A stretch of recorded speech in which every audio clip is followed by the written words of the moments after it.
Hello friends, आज मैं आपको बताऊंगी कि अगर आपके दांत जो है बहुत ज़्यादा येलोविश हैं, बहुत ज़्यादा पीले हुए हैं, तो आप किस तरह से उनको वाइट कर सकते हैं। इससे पहले वीडियो शुरू करने से पहले अगर आपने हमारे चैनल को सब्सक्राइब नहीं किया है तो प्लीज़ सब्सक्राइब करें और हमारी नई वीडियोस सबसे पहले देखने के लिए बेल बटन के ऊपर क्लिक करें।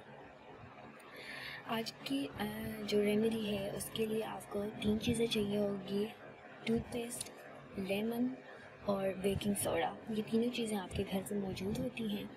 आपने जो है टूथपेस्ट लेना है, जिस तरह से नॉर्मल आप दांत साफ़ करने के लिए लेते हो उतना ही आपने टूथपेस्ट लेना है।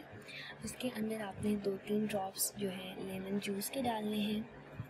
उसके साथ आपने जो है 1 पिंच जो है बेकिंग सोडा डालना है। अब इन तीनों चीज़ों को अच्छी तरह से मिक्स कर लें। जब इसका एक अच्छा सा पेस्ट बन जाए तो जिस तरह से नॉर्मली आप ब्रश करते हो उसी तरह से इस पेस्ट से आपने 1 मिनट तक अपने दांत ब्रश करने हैं।